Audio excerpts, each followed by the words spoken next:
it does. Hello YouTubers, you are back here with Shavron, and today I'm going to be bringing to you 10 decks that greatly benefit off the new Master Rule revision that happens in April 1st, 2020.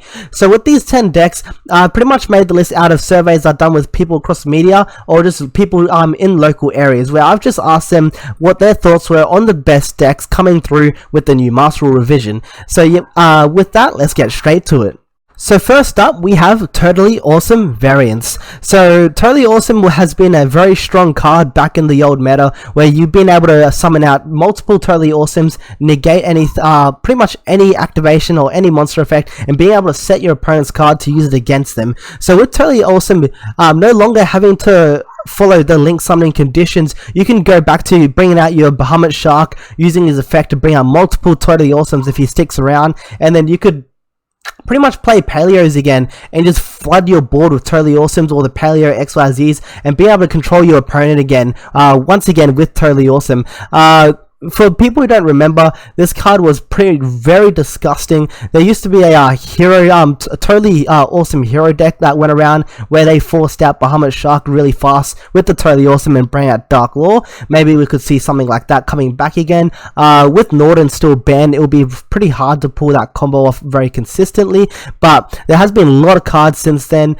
We could be getting Shadow Mist, not Shadow Mist, Hero Lives back at 3, knowing that OCG got their Shadow Mist back at 3. Maybe TCG might be pretty pretty fortunate for us for our heroes, but yeah, Totally Awesome definitely deserves a spot in any 10 lists or top 10 lists, with decks gaining back power with the new Master Rule revision. And with that, let's get to the next deck. So for this one, not only Blue Eyes White Dragon gets a lot of power back with their Synchro deck and their XYZ summoning capabilities, pretty much every Synchro deck out there gets a lot of power back with the new Master Rule revision. You have Quasar being able to be very much more reliable to be able to summon now.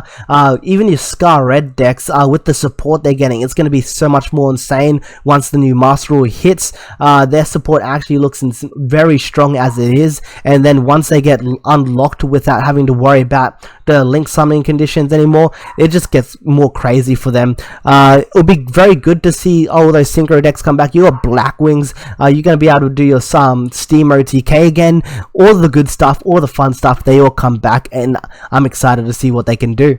Now, we have ABC Dragon Buster, which is going to be gaining a lot of power back when the new Master Rule revision hits.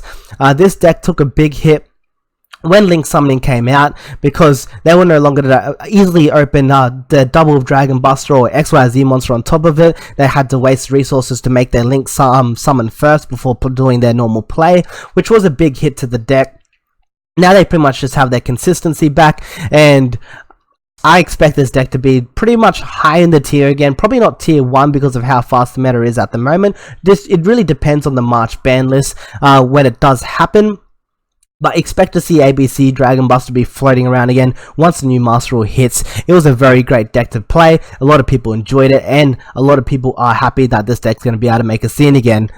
Now, this is a deck I personally wanted to add to the list, which is Lunalights. Lunalights are actually going to be insane with the new Master Rule. I had a picture in my head where you're playing second, and all you do against like a combo heavy deck, not so much against back row, but like any monster based deck, you just drop an Azathoth and then just drop Utopia double and just swing for the OTK.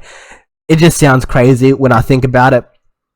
But this play really depends on if Azathoth gets banned or not for the TCG. I extremely see Azathoth being banned. I don't know why they wouldn't. They did hit it for the OCG, and if Azathoth survives straight to the Master Rule, the new Master Rule for the TCG, you could see a lot of rank 4 decks abusing Azathoth into OTK plays. I personally see it happening, and Lunalights, even without Azathoth, Lunalight becomes so much greater with being able to spam their rank 4 plays again, without having to worry about Link's monsters. But Link monsters are still very strong. They still have the option to go into it when needed. They're just not going to be limited to having to Link summon all the time. So I see Lunalights picking up a lot of power again, and if we get Zodiacs back, I see a lot of crazy shit happening, and this is it for me. I don't know what else to say. It's gonna be crazy. Next up, we have Traptrix. So Traptrix is a deck that did lose a lot of power when the Link Summoning format came out, because they weren't able to open up their usual rank 4 toolbox boards anymore, because as soon as you open a Refresher in the Link format, you weren't able to open up anything else without having in control of a Link monster. So they were in a position where they had to use so many resources just so they could attempt to open multiple rank 4 monsters again. They'll no longer have to worry about that, and you can expect to see a lot of those players out there that used to love Traptrix as a rogue tier deck being able to jump back on board with it and just being able to see more competitive play. Probably not on the highest tier, or maybe even tier 2, probably like tier 3 to rogue tier, but still a lot more competitive, not more playable, and people are going to love getting back on this deck. So for this one, you have your many Lightsworn variants. So back before Link format came out, there was so many Lightsworn decks. You had Lightsworn ABC, you had Lightsworn Zombies, you had Lightsworn Infernoids. It kept going. There was so many possibilities you could do with Lightsworns. Link Summoning format really did just shit on them because they weren't able to mix in with other decks. Say like ABC Buster, you could mill the pieces, make your Minerva, make your ABC Buster Dragon, make it a Mega. But with the Link format, you were just forced to use so many resources to make the Link monster before making all the other good plays that Lightsworns were able to. They're going to be able to again, and it's going to be great to see how many people jump back on this deck and abuse whatever hell they end up fighting with this deck and all the cool stuff that this archetype used to bring. And I am personally happy to see this deck being able to be played again in a more competitive level instead of just more of a joke game. So good one with that master rule, because it's going to make the format really fun again. So moving on to the more anticipated decks that I've been hearing about. First up, we have the Burning Abyss. So BA actually grabs a lot of power again with the new master rule when it does come out, because they no longer have to be locked onto Link Summoning, being able to just spam on the main monster zone. So once Shrubney goes, or once Skuldred goes, even if they play Skuldred after the master revision, they're not going to have to be limited to the extra deck monster zone anymore. So they can just still spam out whatever arsenal they have in the extra deck, push for big boards, push for the big grind game. We can see this deck doing a lot more stuff now. We could probably be seeing PK coming back into the deck, making it a lot easier to play, not having to worry about Link Summoning anymore. We could even be seeing the Rock version being more abused, getting more rank 8 plays with the rank 3s. A lot more. I can see a lot of things happening, honestly. I don't know where exactly this deck will go, but it's greatly going to be gaining a lot of benefits with the new master rule, and we could probably be seeing this deck a lot more in high tier play, because they're going to be able to run a lot more consistently and going to be a lot more dangerous, and BA is going to be at their prime when the new master rule comes out. Even with their limited cards still, they're a very strong deck, and they're going to be a very big threat as well.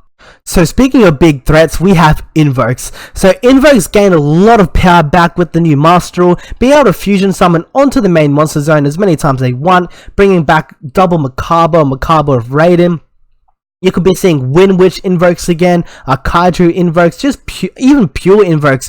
The amount of power they gain back is insane. Their fusion monsters are hard to deal with, especially with the Wind Witch version. Being able to open up the Crystal Wing Dragon again with the Raiden following up next turn with Macabre. They can do a lot of dangerous stuff again. They're very consistent, and expect to see a lot of people who used to love Invokes back onto the deck, because they just got a lot more stronger and they've become a lot more a lot bigger threat in the meta. Possibly not tier 1 because they're not as fast as the current decks.